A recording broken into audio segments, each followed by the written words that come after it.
நண்பர்களே சும்மா எல்லாம் ஹாப்பியா இருப்பீங்கன்னு நினைக்கிறேன். ஏன்னா நம்ம பசங்க நேத்து மொதல் T20 மேட்ச்ல நியூசிலாந்த சும்மா வச்சு செஞ்சுட்டாங்கன்னு சொல்லி ஆகணும். அது கடைசி ஓவர்ல ரிங்கு சிங் நம்ம மொட்டை மாமாவுக்கு காட்டினான் பாரு டேரில் மிச்சலுக்கு. கிரவுண்ட சுத்தி சுத்தி சுத்தி காமிச்சாப்ல. தம்பி நீ தானே எங்களை ஓடிஐ சீரிஸ்ல வச்சு செஞ்சு விட்ட. உனக்கு இப்ப நான் காமிக்கிறேன்னு ரிங்கு சிங் காமிச்சாரு பாருங்க டேரில் மிச்சலுக்கு. போட்டு பொளந்து கட்டிட்டாரு. அதை விட ஆரம்பத்துல நம்ம தலைமை அபிஷேக் சர்மா போட்டு பொலன்னு பொளந்து நியூசிலாந்து பவுலர்களை பிரின்னு பிரிச்சாரு. என்னையான்ட்டு எங்களையே ஓடிஐ சீரிஸ்ல தோக்கடிக்கிறியா, இப்ப வந்து எங்க அண்ணன்களை தான் தோக்கடிச்சிட்ட, எங்களை முடிஞ்சா தோக்கடிச்சு பாருங்கன்ட்டு சும்மா வெறி கொண்டு வேட்டையை வந்து ஆடினாங்க. ஃபர்ஸ்ட் T20ல சும்மா மாசா இருந்தது. இப்ப வந்து பாத்தீங்கன்னா மொதல் T20 முடிஞ்சு அதுக்குள்ள பாத்தீங்கன்னா 2வது T20 நடக்க போகுது. பிளஸ் எல்லாமே டீட்டெயிலா வீடியோல பார்க்கலாம் ஃப்ரெண்ட்ஸ். அதுக்கு முன்னாடி வீடியோ ஸ்கிப் பண்ணாம கடைசி வரைக்கும் பாருங்க. இந்தியா வெர்சஸ் நியூசிலாந்து மொதல் T20 மேட்ச் சும்மா அனல் பறக்கும் மேட்சா இருந்ததுங்க. என்ன நம்ம பசங்க நேற்று நியூசிலாந்த சும்மா வச்சு செஞ்சுட்டாங்கன்னு சொல்லியே ஆகணும். ஏன்னா காயம்பட்ட சிங்கத்தோட கர்ஜனை கொஞ்சம் பயங்கரமா இருக்கும் அப்படிங்கறத நம்ம வந்து நேத்து வந்து பார்த்து நீங்க வந்து தெரிஞ்சிருப்பீங்க. ஓடிஐ சீரீஸ்ல நம்மளை வச்சு செஞ்சாங்க நியூசிலாந்து அணி.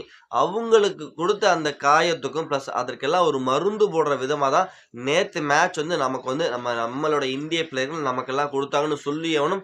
சும்மா வேற மாதிரி வேற ரகமா தெரிஞ்சது. ஒரு அசுரத்தனமான ஒரு பேட்டிங் பெர்ஃபார்மன்ஸ் வந்து நம்ம பசங்க வெளிப்படுத்தினாங்க. அதுவும் குறிப்பிட்ட அபிஷேக் சர்மா என்ன ஆட்டிடா சாமி, வந்ததுல இருந்தே அதிரடி ஆட்டத்தை வெளிப்படுத்தினாரு.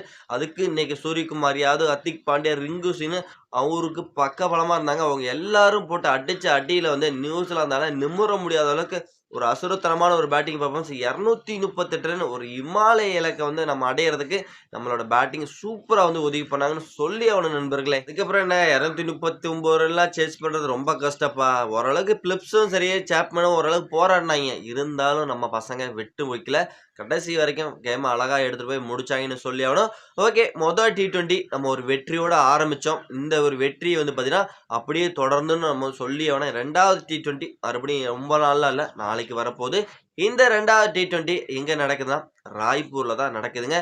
இந்த ராய்ப்பூர்ல இது வரைக்கும் எத்தனை T20 இன்டர்நேஷனல் மேட்ச் வந்து நடந்திருக்கு அப்படின்னா ஒரே ஒரு T20 இன்டர்நேஷனல் மேட்ச் மட்டும் தான் இந்த ராய்ப்பூர்ல நடந்திருக்கு. அதுவும் ஆஸ்திரேலியாவுக்கு எதிராக நடந்தது. இந்தியாவும் ஆஸ்திரேலியாவும் 2023ல இங்க ஒரு T20 இன்டர்நேஷனல் மேட்ச் விளையாண்டுருக்காங்க. அதுல இந்தியா ஃபர்ஸ்ட் பேட்டிங் பிடிச்சி 174 ரன்னுக்கு மேல ஸ்கோர் பண்ணியிருந்தாங்க. சேஸ் பண்ண ஆஸ்திரேலியாவை பார்த்தீங்கன்னா 150 ரன் மட்டும் தான் அடிக்க முடிஞ்சது. 20 ரன் வித்தியாசத்துல அந்த மேட்ச் வந்து இந்தியா கம்ஃபர்டபுளா ஜெயிச்சிருக்காங்க. இந்தியா இந்த வெனியூல ஒரு மேட்ச் விளையாண்டாலும் நங்கூர மாதிரி செம்மையான ஒரு வலுவான அணிக்கு எதிராக ஒரு வெற்றியை பதிவு பண்ணி வச்சிருக்காங்க. இந்த வெனியோட ஆவரேஜ் ஸ்கோர்லாம் சொல்ல முடியாது. இங்க ஒரே ஒரு மேட்ச் தான் நடந்திருக்கு. அப்படின்னால இந்த விக்கெட் எப்படி இருக்கும் அப்படின்னு ஓவரால் நீங்க வந்து சொல்லணும் அப்படின்னா இந்த விக்கெட் நல்ல ஒரு பேட்டிங் விக்கெட் தான். இருந்தாலும் ஒரு பெரிய கிரவுண்டுங்க. இந்த ராய்ப்பூர் கிரவுண்டை பொறுத்தவரைக்கும் ஒரு பெரிய கிரவுண்டு. இங்க 6 அடிக்கிறது ரொம்ப ரொம்ப கொஞ்சம் கஷ்டமா இருக்கும். ஏன்னா அவ்வளோ சீக்கிரம் 6 அடிக்க முடியாது. 6 அடிக்கணும்னா கொஞ்சம் ஹேண்ட் பவர்லாம் இருந்தா ஈஸியா வந்து 6 அடிக்கலாம். பிளஸ் நிறைய இந்த பிச்சை பொறுத்த வரைக்கும் டியூ ஃபேக்டர் கம்பல்சரி இருக்கும். டாஸ் வின் பண்ணா உடனே நம்ம வந்து எடுத்துக்கலாம். உடனே டாஸ் வின் பண்ணா நீங்க வந்து கண்ணை மூடிக்கிட்டு நான் வந்து ஃபர்ஸ்ட் பவுல் பண்றேன்னு சொல்றது ரொம்ப ரொம்ப நல்லது. எதனால அப்படி சொல்றேன் அப்படின்னா இந்த பிட்ச் கண்டிஷனை பொறுத்த வரைக்கும் பாத்தீங்கன்னா நல்லாவே பெரிய கிரவுண்டு, டியூ ஃபேக்டர் வேற இருக்கு. பிளஸ் அதனால ஃபர்ஸ்ட் பவுல் பண்ணி அவங்கள எந்த அளவுக்கு ரன்னை கண்ட்ரோல் பண்ண முடியுமோ அந்த அளவுக்கு கண்ட்ரோல் பண்ணணும் அப்படின்னா இந்தியாவுக்கு ரொம்ப ரொம்ப யூஸ்ஃபுல்லா இருக்கும். பிளஸ் வந்து அவங்கள ஒரு 150க்குள்ள ரெஸ்ட், இப்போ 150 160க்குள்ள கண்ட்ரோல் பண்ணிட்டோம் அப்படின்னா ஈஸியா வந்து பாத்தீங்கன்னா சேஸ் பண்ணி இந்த மேட்ச் கம்ஃபர்டபுளா வின் பண்ணலாம். இல்ல சப்போஸ் இந்தியா வந்து இந்த மேட்ச் வந்து டாஸை மறுபடியும் அகைன்ஸ்ட் தோக்குறாங்கன்னு வச்சுங்க, அதே மாரி ஃபர்ஸ்ட் பேட்டிங் புடிச்சு 150, 160 ரன்லாம் பத்தவே பத்தாது இந்தியாவுக்கு. ஒரு 180 பிளஸ், அதாவது 180, 190 அப்படியே அடிச்சிட்டோம் அப்படின்னா ஸ்பின்னர் வச்சு எப்படியாவது நம்ம வந்து அட்டாக் பண்ணிடலாம். ஏன்னா பெரிய கிரவுண்ட் அப்படிங்கறதுனால ஸ்பின்னர் வச்சு ஈஸியா இந்த கிரவுண்ட்ல அட்டாக் பண்ணலாம். போன மேட்ச் வந்து பாத்தீங்கன்னா சூப்பரா இருந்தது. பிளஸ் இந்த மாதிரிலாம் பண்ணணும் அப்படின்னா இந்தியா இந்த 2வது T20 ஜெயிச்சு சீரீஸ்ல நம்ம வந்து ரொம்ப க்ளோஸா நெருங்கிருவோம். இப்ப முதல் T20 கம்ஃபர்டபுளா ஜெயிச்சு 1-0 அப்படின்னு முன்னிலை இருக்கும். இந்த 2வது T20 ஜெயிச்சிட்டோம்னா 2-0 அப்படின்னு ஈஸியா வந்து பாத்தீங்கன்னா பக்கத்துல ரொம்ப நெருக்கத்துல போயிருவோம் நம்ம இந்த தொடரை கைப்பற்றதுல. அப்ப ஈஸியா நம்ம பக்கம் ஈஸியா தொடருங்கிறது கைப்பற்றிடுவோம். எப்படியாவது என்ன பொறுத்த வரைக்கும் பாத்தீங்கன்னா இந்த 5 T20 நம்ம வந்து ஜெயிச்சு அவங்கள ஒயிட் வாஷ் பண்ணுங்கிறதா என்னோட எண்ணமா இருக்கு. எனக்கு அந்த அளவுக்கு ஒரு அவைங்க வந்து நம்மள காயப்படுத்திட்டாங்க.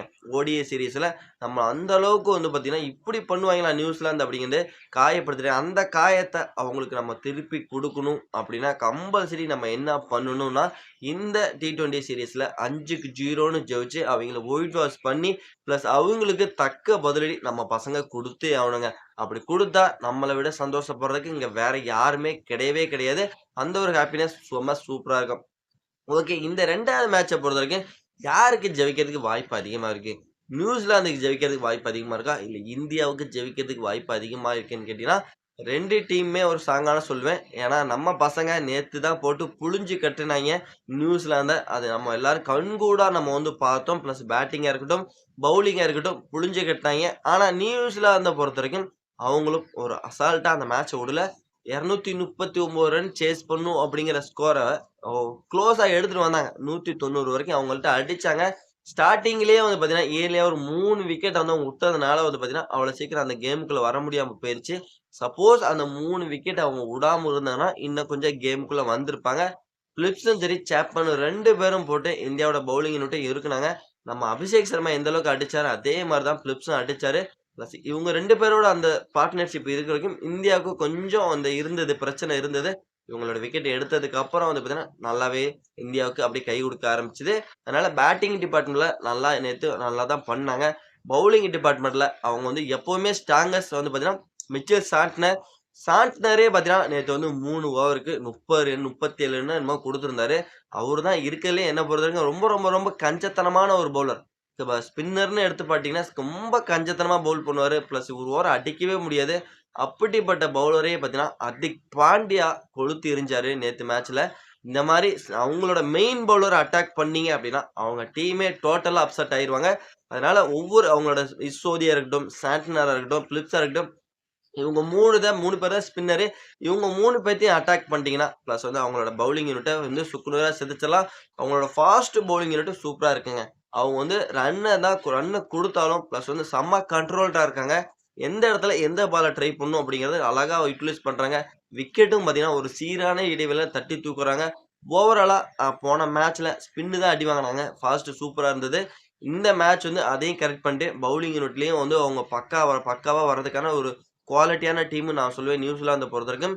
அவங்களால வந்து பார்த்தீங்கன்னா, செம்மையா வந்து ஒரு ஸ்கோர் 150 ரன் அடிச்சுட்டு அத டிஃபெண்ட் பண்ணக்கூடிய அளவுக்கு குவாலிட்டியான பவுலிங் யூனிட்டா எப்படியும் வந்து குயிக் செக்ஷன்ல வந்து அவங்க வந்து மாத்துவாங்க. அதனால நியூசிலாந்த நம்ம வந்து சாதாரணமா எடை போடக்கூடாது. அவங்களுக்கு இன்னமும் வந்து 2வது T20ல தக்க பதிலடி நம்ம கொடுத்தே ஆகணும். முதல் T20ல எப்படி அவங்கள வச்சு செஞ்சோமோ, அதே மாரி 2வது T20ல இன்னமும் கொஞ்சம் பவர்ஃபுல்லா, இன்னும் கொஞ்சம் ஸ்ட்ராங்கா ரன்னு, பேட்டு, பவுலிங் எல்லாமே பார்த்தீங்கன்னா, ஒரு ஒரு வெறித்தனமான பெர்ஃபார்மன்ஸ இன்னமும் கொஞ்சம் மேல குடுத்து, அவங்கள எந்த அளவுக்கு கண்ட்ரோல் பண்ண முடியுமோ, அவங்கள கண்ட்ரோல் பண்ணி, இந்த 2வது T20 இந்தியா ஜெயிச்சு, இந்தியா இந்த சீரிஸ்ல இன்னும் ஒரு அலைவா இருக்கணும்னு என்னோட வேண்டுகோளா இருக்கு.